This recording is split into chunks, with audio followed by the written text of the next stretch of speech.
Racism is about jealousy. If you think that's a reductive statement, please stick with me. When I say jealousy, I'm talking about insecurity, which is really what jealousy is, but I think it's easier to understand if I say insecurity rather than just jealousy. Because we know from appropriation that we are very jealous of other cultures.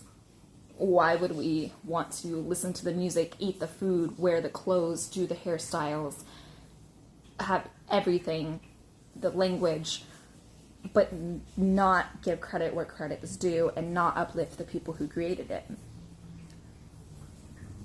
White people are so lost in feeling like they don't have a connection to culture, especially many of us who are very far removed from our European roots. And I think the need to fill that space and that insecurity of this lack of culture and lack of something to call our own is often filled with cultural appropriation and the idea that being white is superior. I was first introduced to this concept of racism being jealousy in college, and I can't trace it back to one particular scholar, but I would like to give credit where credit is due to that Black scholar. If you can find anything tracing it to one particular person, please leave that in the comments. I think it's important to think about racism in this way if we want to unlearn it. Because, as some people say who are non-monogamous, or anyone who's just working on their relationships, jealousy is an indicator that something is not quite right with us. It's an indicator of our insecurity and how we might be feeling. It's not about what our partner is doing or what someone on Instagram is doing with their life that makes us feel inadequate. It's about something going on inside. And I think we really need to interrogate that. What is it about people of color showing excellence, people of color maybe being more in touch with culture, people of color being more in touch with the environment, people of color making better food, and everything else that we envy? What does that trigger in us? And why do we have the need to put those people down? It's about jealousy. And if we can figure out that we're feeling that way and trace that feeling back to maybe some of our unconscious biases, I think it's a lot easier to start thinking about how can we unlearn that? How can I feel secure in my identity as a white person who has roots in maybe Italian and like other cultures, but like doesn't really feel connected to anything? How can I feel secure in myself to not want to put others down, whether that be racism or any other form of discrimination, or just plain hating on another woman because she's amazing, you know? I think this makes it seem like racism is very simple, but it also just helps us frame it in a way that's accessible to us. We know that dismantling racism starts with individual work, and personal growth is all about thinking about the hard things about yourself and the things and parts of yourself that you don't like. And jealousy is one of those things. No one wants to be jealous. It's an awful, awful feeling. And we don't want to admit that we're jealous.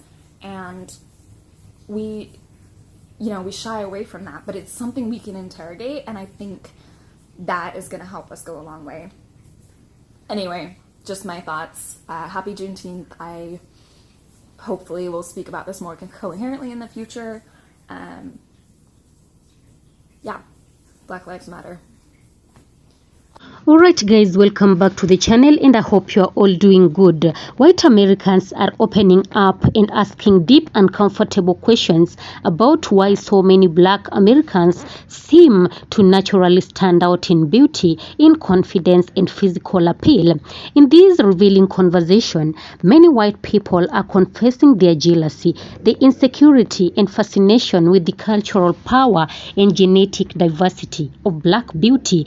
So guys, this is why I decided to make this video, so that we can dive deep into the roots of attraction, the social conditioning, and how media representation has shaped how different groups perceive one another, from skin tone to body shape to style and self-expression. The discussion gets brutally honest. Guys, watch to see how both sides react to these confessions and what this says about race, beauty standards, and the growing conversation on identity in America. So guys, let's get into the video. I'll be coming back with more commentaries. Don't forget to like, comment, and subscribe for more real discussions on race, culture, and truth-telling reactions every day. Let's get into this. I'll be back. You probably wonder, why do white people pay so much attention to black people if they don't like them? You would think if you didn't like something, why would you be paying attention to it? I don't pay attention to things I don't like. What's the answer? The answer is the liar knows what lie he told. You see what I'm saying? So even if I made it deceitful and I made you think that the answer is over here, but the answer is really over here, I'm still going to be looking over here. Me, the one that tricked, because I know this is the right answer. Black people have lost their identity, but our oppressors have not lost our identity. That's just why they chopped those noses off of the Pharaoh and the Sphinx in Egypt in the first place, is because without this nose, we can tell you this is whoever it is. But with that nigga nose, it can only be niggas. Why would somebody vandalize a whole face and only vandalize one part? Nobody wanted to knock an eye off or take an ear off, or no chins missing. No, just the nose. Because it's a brand. It's a brand.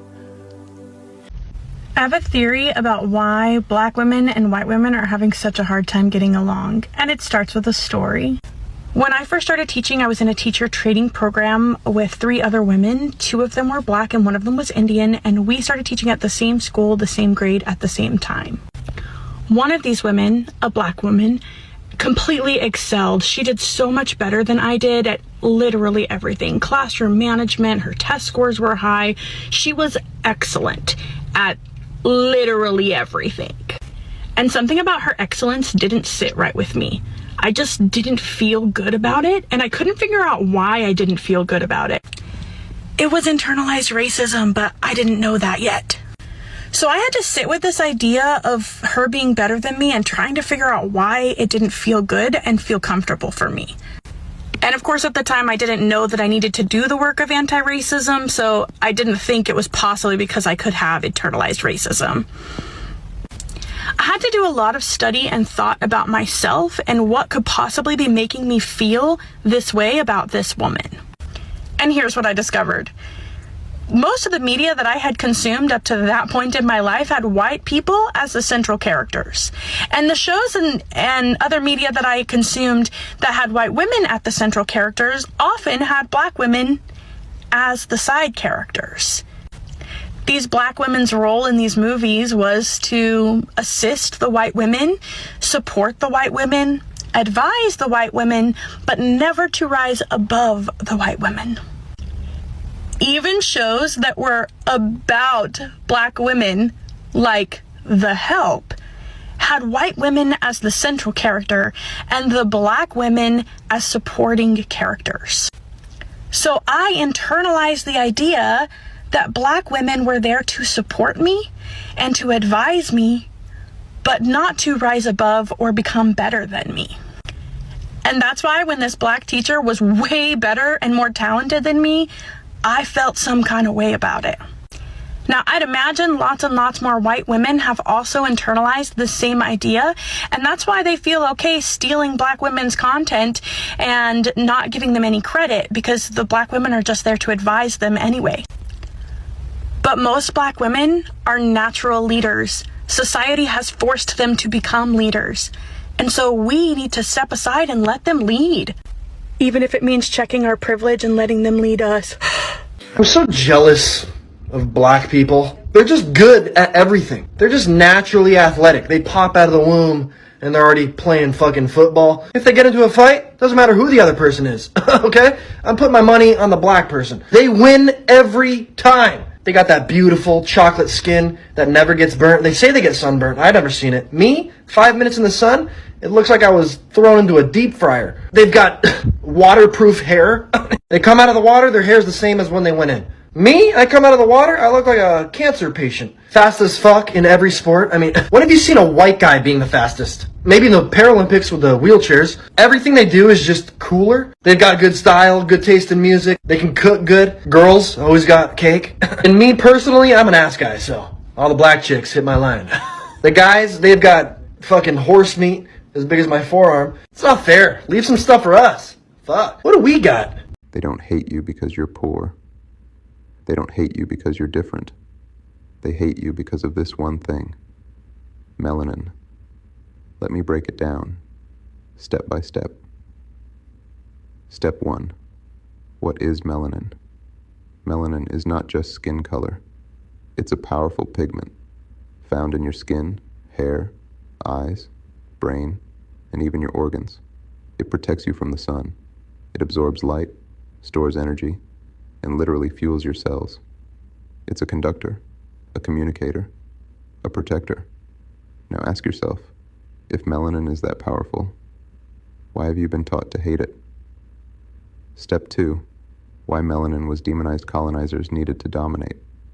But how do you conquer people whose skin is naturally in tune with the universe?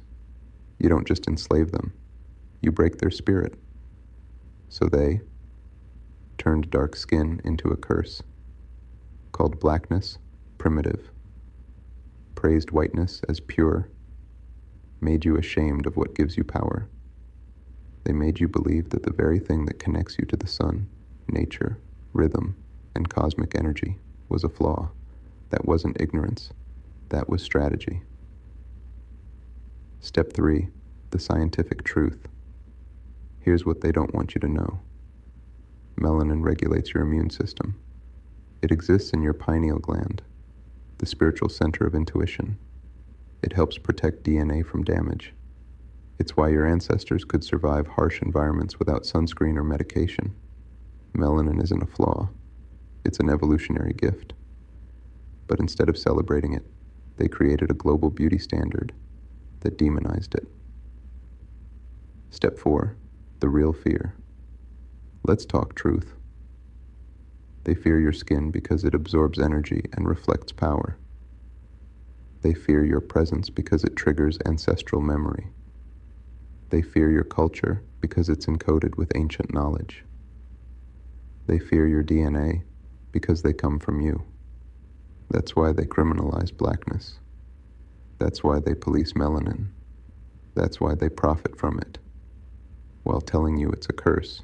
It's not a curse, it's a code. Step 5, awakening time. You were never inferior. You were never less than. You were born with the same frequency as the sun. Melanin is not just pigment. It's power in its purest biological form. And that's exactly why it's the most policed, politicized, and misunderstood element on Earth. So next... Real quick, I think I got a hot take. There's more white people who understand and love black people, love our culture, love us, want to be around us, understand that we are like one of the greatest demographics in this fucking country. Them white people, we love y'all. We love y'all damn, okay? It be you white people that live on somebody's farm and ranch, ain't never been around a black person before. You see one walking down the street, you get the clutching on your pearls and stuff. Your daddy drive a Ford F-150. Y'all still living in like the 1960s, 1940s and above. Baby, we're not there anymore. This not that, okay? This is not that. What you need to do is go on and find you a black person and ask them to make you a little soul food. Baby, get a little soul food in your heart. And maybe you wouldn't have all that hatred sticking up in there, okay? I don't know. Maybe y'all don't be eating the right food. I don't know what it is. But anyway, like I said, get with the times, okay? Tells you you're too dark, too loud, too real. Tell them, I'm not too anything. I'm melanin made, solar charged, and ancestral backed. Oh, I do think that white people are absolutely jealous of black people, specifically with the community, and also with like fashion and music and everything else that is appropriated. But by design of what whiteness is, it inherently lacks community. And I think we're absolutely jealous of that. And I've heard biracial people say that they do see that difference in their own families. Because in addition to European cultures being more individualistic than cultures from Africa, South America, and indigenous North American cultures, the invention of whiteness in America erased a lot of ties to actual culture. So when I say like white people, black community, I'm not talking about like Polish people or German people or Irish people. As I explain in my book, I just wrote the intro and I'm working on the conclusion today. Y'all keep me in your prayers. In the course of human history, white is a relatively new term. As we discussed in the introduction to this book, white is a North American term emerging from the 1600s as a term to justify the enslavement of Africans and squelch revolts from poor Europeans and indentured servants. Before this term, Europeans would identify with their nationalities. The Irish, Italians, Germans, French are all very different cultures. Thus, there is not the same communal tie to whiteness as there is for people from other communities. Further, since white was created to be a divider, a separator, it is not a happy identity. It is not something people want to admit they relate to. It doesn't have a rich, healthy history. Speaking as a white American who has conducted national level research on white Americans, we tend to say things like we have German, Irish, Italian, etc. ancestry, even if we have never been to those places. This is because all white Americans have ties to immigration, and because these identities are actual cultures, they do not have roots only in oppression. Now, we know who started colonization, right? So this is the book I'm trying to finish by Monday and send to the editor. There's a free chapter in my bio if you're interested on one of the unwritten rules of work. The book is predominantly about class, but I talk about 3 other identities that you can't talk about class without talking about these other identities, and race is absolutely. Why do white people resent black excellence? Let's talk about it. Not all white people are racist, obviously, but there is a specific subset for whom black excellence seems like a personal affront to them, right? It really bothers them when black people succeed. The 13th Amendment emancipated enslaved black Americans in 1865, and then the Jim Crow laws kind of wrapped up with the passing of the Civil Rights Act in 1964. So if we do the math, that's about 61 years in which black Americans were able to strive for success in any sort of meaningful way without like the constraints of the law pulling them down. 61 years. If we compare that to white Americans who besieged a land already owned and occupied by indigenous Americans, we'll put that around 1620 when, the Mayflower came here, then that gives them about 425 years to establish success in this country. 425 versus 61. If we compare those two fundamentally very different time spans, like, how much did white Americans actually do in all of that time? If we are to compare even the poorest and most underprivileged of white America to black America generally, it is clear that white Americans are born way past the start line, right? By that I mean, by like nature of being white in American society, you do benefit from all sorts of privileges. And like, to be frank, you're not exhausted by the horrible experience of facing racism on a daily basis, right? You do have a ton of privileges. So I imagine existing in this bubble of privilege that you like totally deny. The existence of black people for whom success is like second nature, when it comes so easily and so readily, even though you've only had 61 years to achieve it, I imagine that's exhausting and frustrating. I imagine it makes people feel super, super inferior and hurts certain people's tiny, tiny little egos. And what do they blame that deep, deep psychic pain on? Well, of course, DEI and critical race theory and affirmative action. So I guess the question is, what might help those white Americans who just so strongly detest black excellence? Like, what will help you? And for that, I would suggest like a lot of therapy, like a ton of therapy.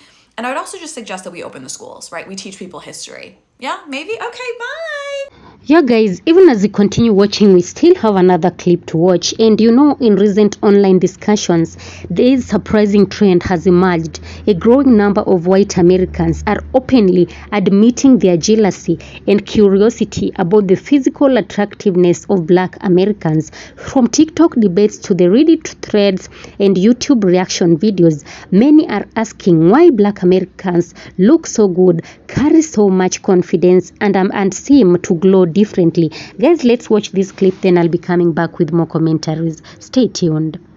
Clocked it. clocked it. Because ultimately, this is why I find it so incredibly important to decenter whiteness from your queerness, no matter what you are, black, white, brown, whatever you are. And this is why I found it extremely difficult to maintain and sustain friendships with white queer people, because there is this constant like self-victimization that is laughable. It's like you'll be in a conversation and you'll be like, hey, you know, like, I'm dealing with XYZ because of my marginalized identity. They'll be like, well, I'm also dealing with XYZ. And you'll be like, okay. You're just venting to them. You're literally just being a friend. You're venting and you're saying, well, you know, I couldn't pay my rent. Well, I couldn't pay my rent in 2003, so it's like, okay, girl. Literally try to play this game that you didn't even realize you were playing.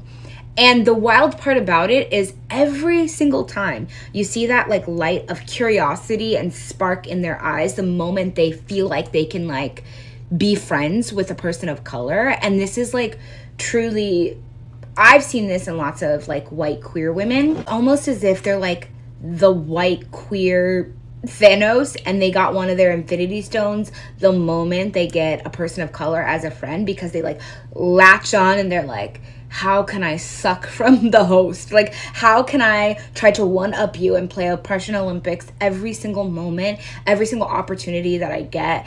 It's scary. And this is why it's so dangerous to be a person of color that is queer. Because what happens is we see danger, right? Like, as humans, we know how to find danger. We know how to see danger. The problem with white queer people is they will be the danger that was lurking there the whole time and you had no clue.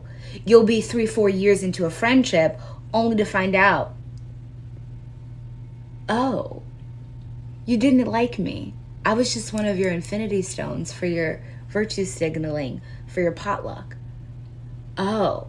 And like the older I get and the more into my queerness and my queer journey I get, the more I can clock those like red flags. But it is very it's very debilitating. It's very painful. It's very hurtful. But yes, the jealousy is absolutely there.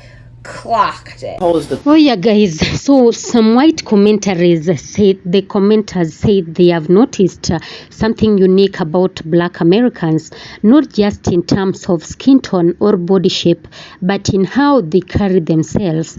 They mentioned the confidence, the energy, and the way black men and women present their style, whether through hair, fashion, or expression. Others confess it's not just admiration, it's envy. One commentator said that I used to think beauty was only in certain European features, but now I see how stunning black people are in their natural state. It's intimidating. Yes, for decades, Western media centered Eurocentric beauty standards, the lighter skin, straight hair, thinner noses. But now that's shifting from Hollywood to high fashion. More black faces are redefining beauty across the globe, and white audiences are not noticing. Some even say they feel left behind in this new cultural wave where melanin, natural curves, textured hair, and confidence are celebrated. Yes, then comes the tough part, the jealousy.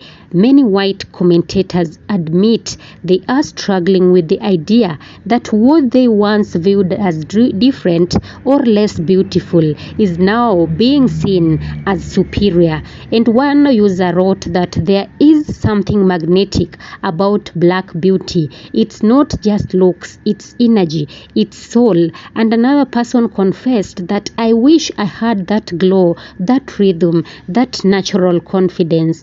But this conversation goes deeper than looks. It's about history and cultural expression. Black Americans have long used style and self-presentation as a form of resilience, pride, and self-love in a world that often rejected them. That's why the confidence so many display today didn't come overnight. It came through centuries of struggle, creativity, and self-affirmation. So, Even more surprising, some white viewers say that this realization has helped them rethink their own standards of beauty. They are beginning to appreciate diversity instead of comparing. They are learning that beauty doesn't have a single face. It's found in confidence, it is found in culture, and also in authenticity. So, when the white Americans ask these tough questions, why do black Americans look so good? Maybe the real answer lies in something deeper. It's not about competition, it's about recognition. Black beauty has always existed, and the world is just starting to see it clearly. Yes, what do you think, guys? Are beauty standards shifting for good? Drop your thoughts, guys, and don't forget to like, kindly give this video a thumbs up, share the video for it to get to a wider audience, and subscribe. Hit that notification bell, turn it on for more real conversations about culture, race, and identity every day. Thank you so much for watching. Of course, all credit belongs to the original creators of the video. This video is meant for educational purposes and commentary purposes as well. Thank you so much. Be blessed. Until next time, guys. Peace be with you.